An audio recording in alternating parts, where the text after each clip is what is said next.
even professors. Now they make a living poaching clams in the rivers of Portugal. It's just one example of people trying to make ends meet in the country where unemployment has now reached 17.7% of the working population. The country's economy is set to shrink again by more than 2% this year as even more people lose their jobs as the government forces ever deeper austerity measures to keep its international lenders happy. Well, our correspondents Adeline PERCEPT and Sarah Morris have followed those living the hard life to survive.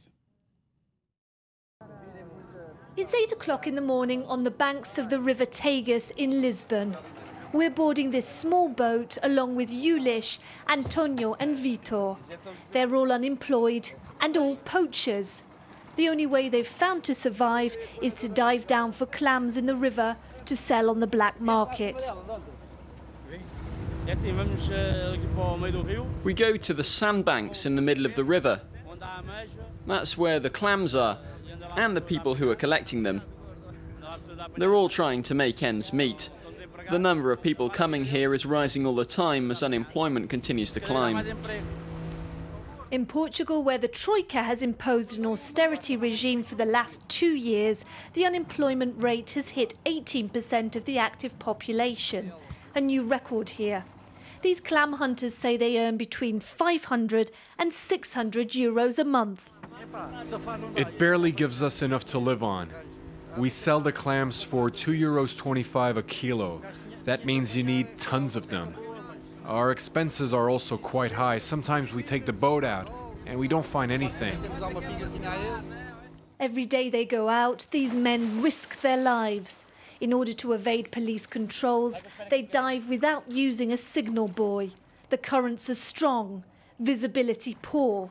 Serious accidents are common. Last year, 2 divers lost their lives here, fighting for their family to survive.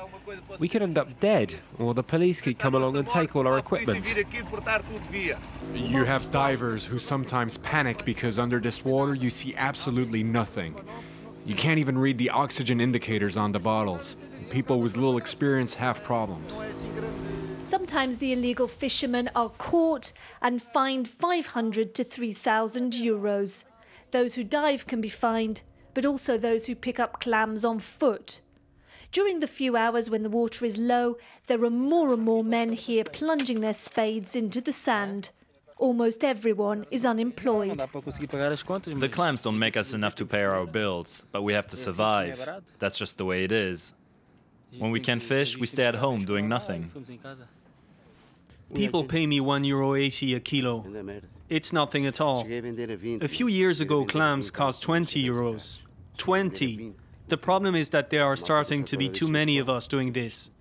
After 2 hours of non-stop fishing, the divers get back on the boat.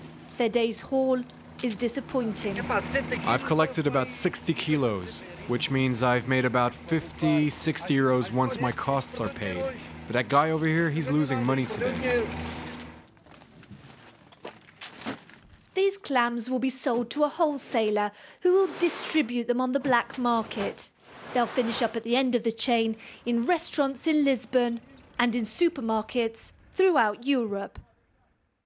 Sarah Morris there, reporting from Portugal for Focus. Going to go to sport now. It's all about Blanc, Ancelotti and Tevez. Here it is for you. Paris Saint-Germain have ended their search for a new coach with Laurent Blanc, the new man in charge. The World Cup winner coached Bordeaux to the Ligue 1 title in 2009 before becoming the latest coach to have an ill-fated spell in charge of the French national side. Several other coaches are thought to have turned down the PSG job since Carlo Ancelotti's departure from the Parc des Princes.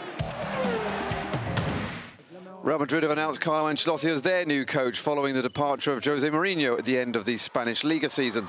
The Italian, fresh from taking the Nouveau